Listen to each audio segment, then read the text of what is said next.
बिस्मिल्लाहिर्रहमानिर्रहीम। अल्हम्दुलिल्लाहि रब्बिल आलमीन वस्सलातु वस्सलामु अला अशरफिल मुरसलीन व अला आलिहि व सहबिहि अजमईन। अम्मा बाद। अल्लाहुम्मा सल्लि अला सय्यिदिना व मौलाना मुहम्मदिन व अला आलि मुहम्मदिन व बारिक व सल्लिम। अल्लाहुम्मा सल्लि अला सय्यिदिना व मौलाना मुहम्मदिन व अला आलि मुहम्मदिन व बारिक व सल्लिम। या रब्बि सल्लि व सल्लिम दाइमन अबदा अला हबीबिका खैरिल खल्क़ि कुल्लिहिम। मेरे अज़ीज़ों और भाइयों, हम लोग रमज़ानुल मुबारक के महीने में अभी गुज़र रहे हैं। बस अब चंद दिन, चंद घड़ियाँ समझ लो, वो बाकी है। और इस जुमा को हमारी इस्तिलाह में जुमातुल विदा कहते हैं। हालांकि जुमातुल विदा का लफ्ज़ न नबी करीम सल्लल्लाहु अलैहि वसल्लम से साबित है, न सहाबाए किराम रदी अल्लाह ताला अन्हुम से साबित है। ये जुमातुल विदा हम लोगों ने नाम रख रखा है, उसकी हकीकत कुछ भी नहीं। जैसे रमज़ान में आम जुमा आए, जैसे इससे पहले 3 जुमा आ चुके, ऐसे ही ये जुमा है। बस इस जुमा की इतनी खुसूसियत है कि अब इसके बाद जो जुमा आएगा वो रमज़ान के बाद होगा। और चूँकि रमज़ान के महीने की खुद मुस्तकिल फजीलत है, इसलिए इस जुमा की भी फजीलत है। बाकी उसके अलावा कि भाई जुमातुल विदा है, चलो आज जुमा में पहुंचना ज़रूरी है, चाहे इससे पहले नहीं पड़ी लेकिन आज पहुंच जाओ, ये इसकी हकीकत कुछ भी नहीं है। खैर, तो ये रमज़ानुल मुबारक का महीना अल्लाह रब्बुल इज़्ज़त ने हमें अपने फ़ज़्ल करम से अता फ़रमाया। उसमें चंद बातें मैं आपको अर्ज़ करूँगा। उम्मीद है कि गौर से सुनेंगे और उस पर अमल करने की नीयत करेंगे। बयानात तो बहुत होते हैं, लोग ऐसे ऐसे बयानात करते हैं कि लोग उसको सुनने के लिए तड़पते हैं, लेकिन अमल करने वालों का जो है उसकी तादाद बहुत कम है। अमल करने की नीयत से सुनने वाले बहुत कम होते हैं। हालांकि बयानात का मकसद लोगों को अमल पर लाना, अपनी ज़िंदगी को सुधारना, ये बयानात के मकसद होते हैं। खैर, सबसे पहला काम हमारा ये है कि आज तक अल्लाह ने जो रोज़े रखवाए उस पर अल्लाह का शुक्र अदा करें। ये अल्लाह का शुक्र बहुत बड़ी नेमत है। शुक्र करने वाला भी जन्नत में जाएगा और सब्र करने वाला भी जन्नत में जाएगा। कि अल्लाह ने आज तक हमें जो रोज़ा रखने की तौफीक दी, ये तौफीक इतनी बड़ी चीज़ है कि आप अंदाज़ा लगाइए कितने लोग ऐसे हैं जिन पर रमज़ान का महीना गुज़र गया लेकिन एक रोज़ा रखने की इनको तौफीक नहीं हुई। और ऐसे कई इलाके हमने देखे हैं जहाँ रोज़े नाम तक को लोग नहीं जानते कि ये रोज़ा क्या चीज़ है। 1999 में हम लोग एक इलाके में गए थे, रमज़ान से पहले हम लोग 7 महीने वहाँ रहे थे। तो जब रमज़ान से पहले कुछ दिन थे तो हमने लोगों से कहा कि भाई रमज़ान का महीना आ रहा है, कुछ हलचल। कहा रमज़ान क्या होता है, कहाँ उसमें रोज़ा रखते हैं। भाई हम तो हमारी बात बोलते थे, हमें क्या मालूम ये लोग क्या बोलते हैं। कहा उसमें रोज़ा रखते हैं। कहा रोज़ा क्या होता है। यानी हकीकी बात कह रहा हूँ, ये लोग मजाक नहीं कर रहे थे, ये लोग हकीकतन कह रहे थे कि रोज़ा क्या चीज़ होता है। हम लोग इनको बैठकर समझाते थे कि देखो जिस तरह नमाज अल्लाह का हुक्म है ऐसे रोज़ा भी अल्लाह का हुक्म है और उसको इस तरह रखा जाता है। गुम गुम के लोगों के पास जा जाकर खेतों में भी गए, मालूम पड़े कि आज ये भाई घर पर नहीं है तो उसके खेत में पहुंच गए और उसको जाकर तश्कील की कि देखो रमज़ान का महीना आ रहा है, हमें रोज़ा रखना है। तो तफसील से जो रमज़ान रखने का, रोज़ा रखने का तरीका है बताते थे। तो पहले रमज़ान में कुछ 30 आदमी पूरे इलाके में ऐसे थे जिन्होंने बाद में बताया कि हमने रोज़ा रखा, और वो भी पूरे महीने का नहीं। कोई कह रहा है मैंने मौलवी साहब 3 रखे। हमने कहा चलो ये भी अल्लाह का शुक्र है भाई तुमने 3 रखे। कोई कह रहा है मेरी लोगई, बात समझ रहे हैं? कोई कह रहा है मेरी लोगई ने, मेरी औरत ने 10 दिन के रखे। कोई कह रहा है हमारे छोकरों ने 7 दिन के रखे। यानी कुल मिलाकर 30 बंदे ऐसे थे जिन्होंने रोजा रखा, और वो भी अपने हिसाब से। बात समझ में आ रही है? तो ये अल्लाह की तौफीक का हो जाना और अल्लाह की तरफ से तौफीक मिलना, ये हम पर अल्लाह की बहुत बड़ी मोहब्बत है। इसीलिए उलमा ने लिखा है कि तुम पर अल्लाह की कितनी मोहब्बत है ये देखना हो तो अपने आमाल पर नज़र करो कि तुम आमाल जो कर रहे हो वो क्या कैसे कर रहे हो। शरीयत के विरोध और शरीयत के खिलाफ में कर रहे हो या शरीयत के मुताबिक कर रहे हो। अगर शरीयत के मुताबिक आप चल रहे हो तो समझ लो अल्लाह की निगाह में आपकी कुछ वैल्यू है और आपकी मोहब्बत है अल्लाह की निगाह में। इसीलिए मैं मिसाल से समझाता हूं। एक बांदी, हसन बसरी के ज़माने में एक बांदी रात को उठकर दुआ कर रही है कि अल्लाह आपकी मुझसे मोहब्बत का वास्ता। क्या कह रही है? आपकी मुझसे मोहब्बत का वास्ता। उसका आका हम जैसा जाहिल नहीं था, बहुत बड़ा जानकार आलिम था। वो एकदम से चौकन्ना हो गया कि ये पगली क्या बात कर रही है, अल्लाह के सामने इस तरह से बात कर रही है कि आपकी मुझसे मोहब्बत का वास्ता। ये तो बेअदबी है। जाकर इसको झिंझोड़ा कि अल्लाह की बंदी इस तरह नहीं बोला करते, इस तरह से बोल कि अल्लाह मेरा तुझसे मोहब्बत का वास्ता। तो वो बांदिया भी हमारी औरतों की तरह कोई जाहिल नहीं थी। उस जमाने की बांदियां हमारी आज़ाद औरतों से कई गुना आज़ाद थी। अल्लाह की इबादत के मामले में अपने आकाओं से कह दिया करती थी तुमको जो काम हो करो, हमें छोड़ दो, हम अल्लाह के सामने राजो नियाज करेंगे। कितना शानदार जवाब दे रही है वो बांदी कि अल्लाह के बंदे तेरे में अकल नहीं है, अल्लाह को मुझसे मोहब्बत है। और मैं उसकी दलील देती हूं कि अगर अल्लाह को मुझसे मोहब्बत न होती तो मुझे मुसल्ले पर खड़ा न करता और तुझे इस तरह मीठी नींद न सुलाता। वो भी चौकन्ना हो गया। अच्छा ये बात है। हाँ, तो ये अल्लाह की तौफीक का मिल जाना हम पर अल्लाह की बहुत बड़ी मोहब्बत है। अल्लाह चाहते हैं बंदे मेरी तरफ आवे, अल्लाह असबाब मुहैया करता है। जैसे रमज़ान का महीना आया तो कैसा माहौल बना दिया, सब के सब रोज़ा रखे हुए हैं, किसी को भी रोज़ा रखने में ज़र्रा बराबर दुश्वारी नहीं होती है। ऐसे माहौल में भी अगर कोई बंदा रोज़ा नहीं रखता तो आप खुद अंदाज़ा लगाइए कि उसकी महरूमी में कोई शक हो सकता है। बात समझ में आ रही है?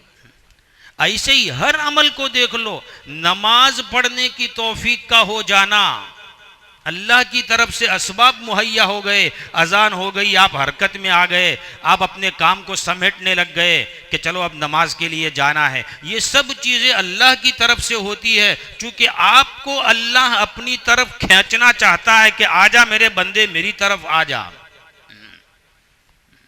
बात समझ रहे हैं? तो ये सब तौफीक अल्लाह की तरफ से होती है। वो बंदा मस्जिद में आकर नमाज पढ़ता है अल्लाह के सामने, ये बहुत बड़ी चीज़ है। जैसे तैसे चलो नमाज पढ़ ली, हमने मान लिया कि तुमको नमाज पढ़ते नहीं आती, जैसे तैसे पढ़ ली, लेकिन उलमा ने लिखा है कि इस बंदे ने अल्लाह के सामने अपना सजदा और अपनी पेशानी तो टिकाई कम से कम। ये मामूली चीज है। इस बंदे के दिल में है कि अगर पेशानी झुकाने और पेशानी रगड़ने के कोई काबिल है तो ये अल्लाह की जात है, इसलिए वो मस्जिद में आया है। इस पर अल्लाह का शुक्र अदा करना चाहिए और अल्लाह ताला इसको कबूल करता है। एक आलिम से, एक बुजुर्ग से किसी ने पूछा कि हजरत हम तो काम किए जा रहे हैं, बस नमाज पढ़ते हैं, कुरान शरीफ की तिलावत करते हैं, रोज़े रखते हैं, सदका खैरात करते हैं, लेकिन क्या मालूम कबूल भी होता है कि नहीं होता। कहा अल्लाह के बंदे सुन ले, जब तू एक मर्तबा नमाज पढ़ के दूसरी नमाज के लिए जाता है तो सुन ले कि अल्लाह ने तेरी पहली नमाज कबूल कर ली। एक मर्तबा रोज़ा रखा, दूसरा रोज़ा रखता है, सुन ले अल्लाह ने वो रोज़ा भी तेरा कबूल कर लिया है। हर नेक अमल के बाद दूसरी मर्तबा नेक अमल की तौफीक हो जाना, ये अल्लाह की तरफ से कबूल होने की निशानी है। नहीं तो कई लोग ऐसे हैं जो मस्जिद के बाहर से गुजर जाते हैं, मस्जिद के बाहर अड्डा जमा कर बैठे रहते हैं, अजान हो जाती है, उनके सर में जू तक नहीं रेंगती है, पेट का पानी तक इनका नहीं हिलता है कि अजान हो गई, अल्लाह पुकार रहा है, चलो अब उठकर मस्जिद में जावे। बात समझ में आ रही है। इसलिए ये नेक आमाल का हो जाना, जो हमने रोजे रखे, तरावीह पढ़ी अल्लाह के लिए, और अल्लाह के लिए हम कुछ दिनों तक सुधर कर रहे, ये अल्लाह की तरफ से बहुत बड़ी नेमत है। उस पर अल्लाह का शुक्र अदा करना चाहिए कि अल्लाह तूने तौफीक दी। ऐसा नहीं कि हमने टूटे फूटे रोजे रखे, हमने क्या किया। ये उलमा ने लिखा है कि ये नाशुक्री है। बस हमारी तरफ से इतना होना चाहिए कि अल्लाह तूने तौफीक दी तो हमने रोजे रखे, तरावी पढ़ी, नमाज हमने पढ़ी, सदका खैरात किया, जो भी हमको तौफीक हुई हमने किया, लेकिन अल्लाह हम तेरी शायन शान नहीं कर सके, जैसे तेरा हुक्म था हम नहीं कर सकते। बस टूटा फूटा जो था वो क्या है, अब उसमें जो कमी कोताही रही है अल्लाह तू माफ कर दे, बस ये कह सकते हैं हम। बाकी ये अल्लाह की नाशुक्री में दाखिल है। रोजे रख के भी बोल रहा है हाँ मौलवी साहब टूटे फूटे कुछ रख दिए हमने, ये नाशुक्री कर रहा है। तूने 30 दिन के रोजे अल्लाह के लिए तूने रखे हैं, अब क्या ये बोल रहा है कि टूटे फूटे रखे। अरे तूने जो भी रखे अल्लाह के लिए रखे हैं। अब अगर कमी कोताही है तो चंद वक्त बाकी है, थोड़ा सा चंद अय्याम बाकी है, उसमें अल्लाह के सामने गिड़गिड़ाने की जरूरत है कि अल्लाह कमी कोताही को खत्म फरमा दे। जो टूटा फूटा हमसे हो सका हमने किया है, अल्लाह तेरी तौफीक से किया है, हमें अपने से जुड़े रख। ये खास तौर पर उलमा ने इस पर तवज्जो दी है कि आखिर में अल्लाह की तरफ तौबा और इस्तिग़फ़ार कि अल्लाह जो हो सका वो हमने किया, और उसमें जो कमी कोताही हुई अल्लाह इसको तो माफ़ कर दे। और जब बंदे अल्लाह के सामने हाथ उठाकर माफ़ करते हैं तो अल्लाह ताला माफ़ कर देते हैं। अल्लाह ताला को माफ़ करने में ज़र्रा बराबर हिचकिचाहट नहीं होती कि इसको माफ़ करना इसको नहीं करना। हदीस में आता है लव बलगत जुनूबुका इनान समाए,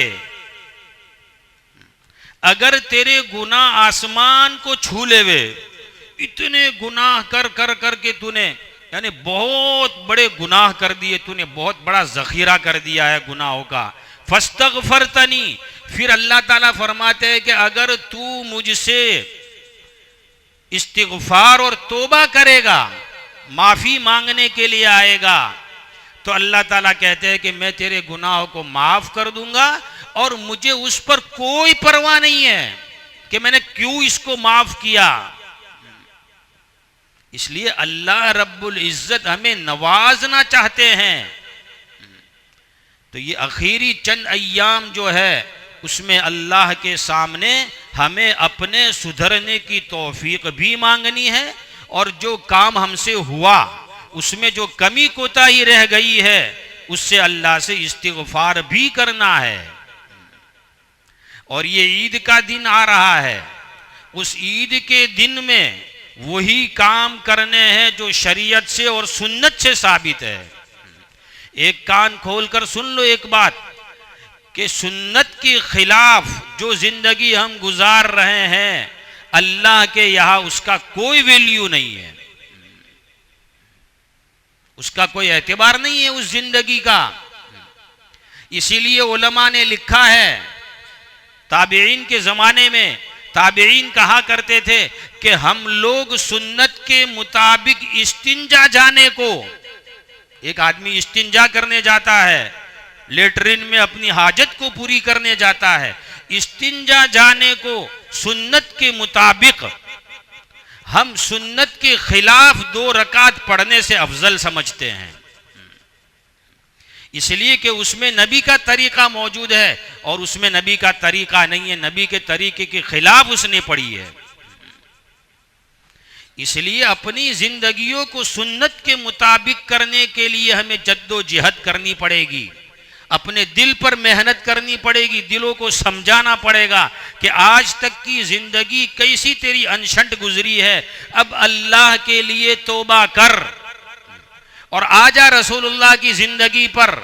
ईद के दिन अल्लाह की तरफ से ऐलान होता है, ओ मेरे रोजेदार बंदो, क्या ऐलान होता है, गौर करो इस पर, ओ मेरे रोजेदार बंदो जिन्होंने मेरे लिए रोजा रखा।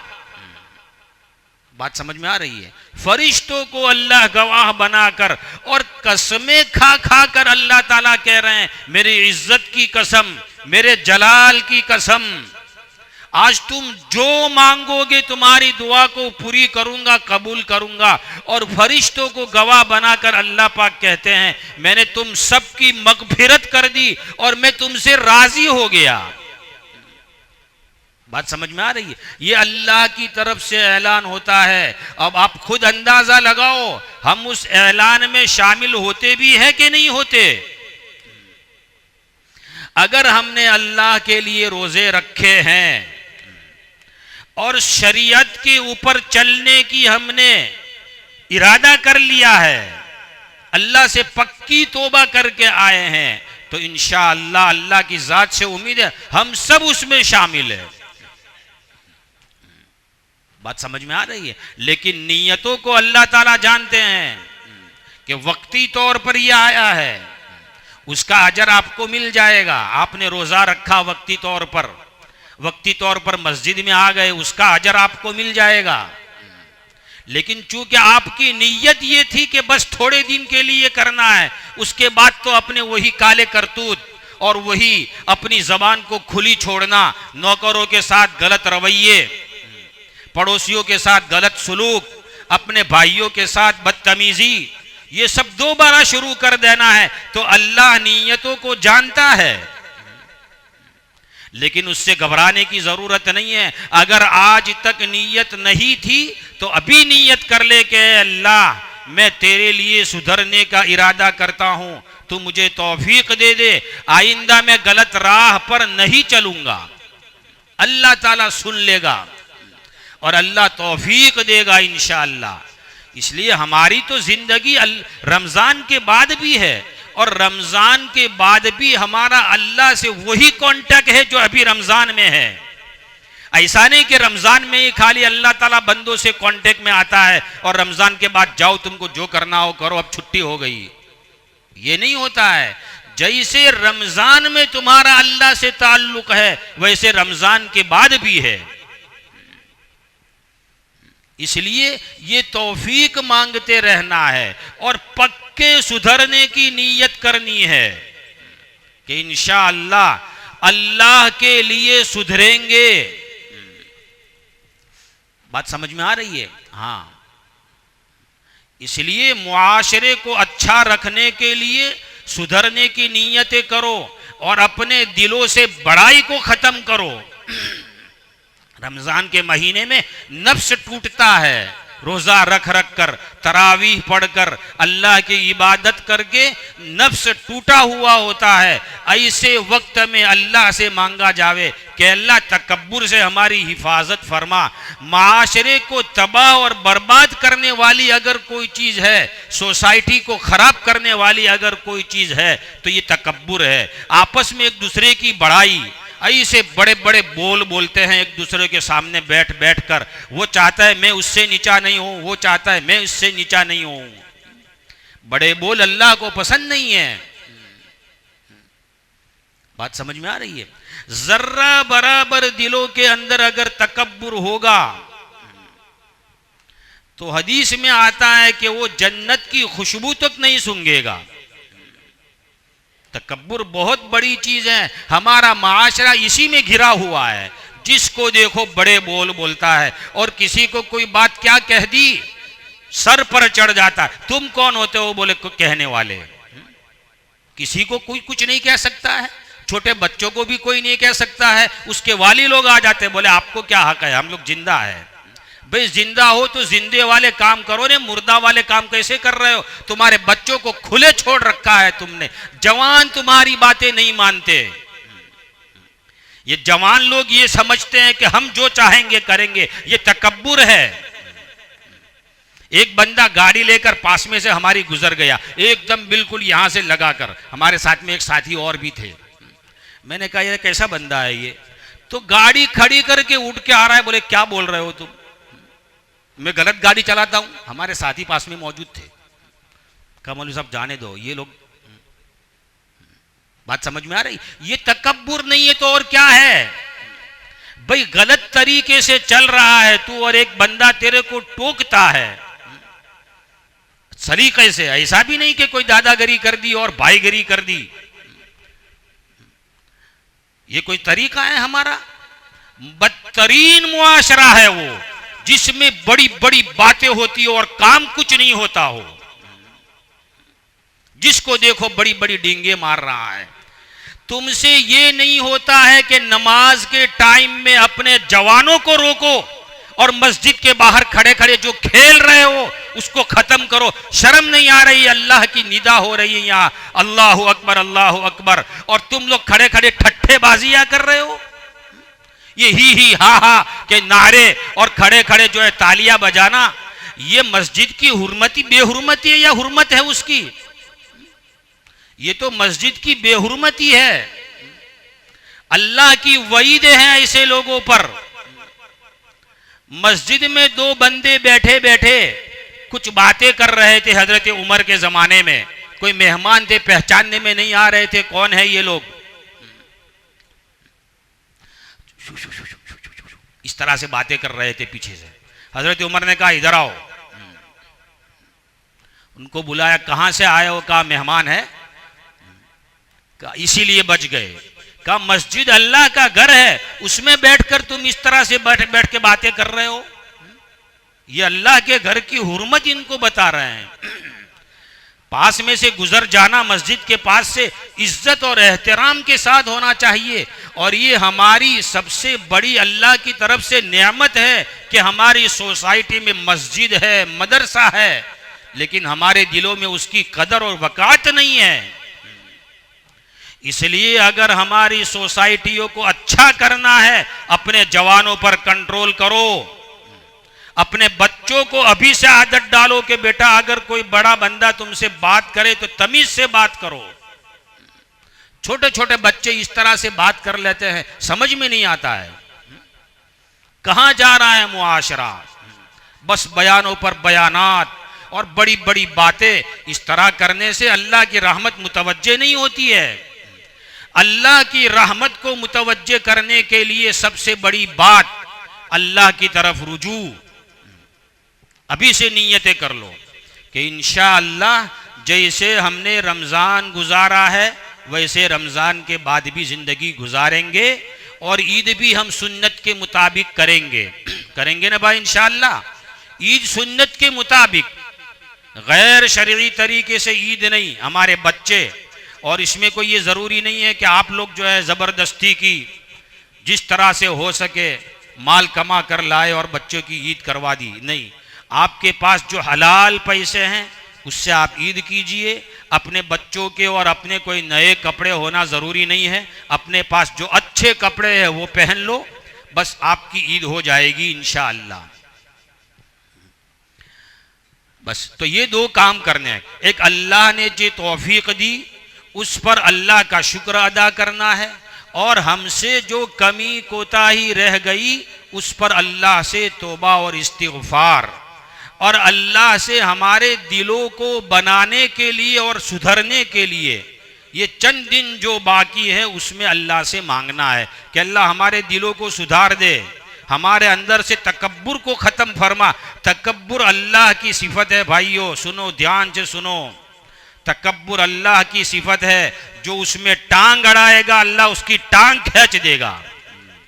अल किब्रिया और रिदाई, हदीस में आता है तकब्बुर मेरी चादर है, बड़ाई की शान अल्लाह की है, जो उसमें टांग अड़ाएगा अल्लाह इसको फेंक देगा, और ऐसा जलील व खार होगा कहीं नजर भी नहीं आएगा। इसलिए अल्लाह से मेरे भाइयों मांगो कि अल्लाह चंद दिन बाकी है, हमें छोटा बनाकर रख। सोसाइटी में वही लोग काम कर सकते हैं जिनके दिलों में बड़ाई नहीं होती है। बाकी हमने कई लोग देखे हैं जो बातें तो ऐसी करते हैं कि अभी सोसाइटी बिल्कुल सहाबा जैसी वाली हो जाएगी, मदीना मुनव्वरा जैसी वाली हो जाएगी, लेकिन करतूत और काम उनका एक भी वो नहीं होता है। इसलिए हमें अल्लाह की तरफ रुजू होना है। चंद दिन बाकी है, उसकी कदर करे, और जो कमी कोताही हुई उससे अल्लाह से तौबा इस्तिग़फ़ार करे। अल्लाह रब्बुल इज़्ज़त हमें और आपको नेक और सालिह बनाए और अपना बंदा बना कर रखे। गैरों के बंदा बनने से अल्लाह हम सब की हिफाजत फरमाए। व आखिर दावाना अनिल हम्दुलिल्लाहि रब्बिल आलमीन।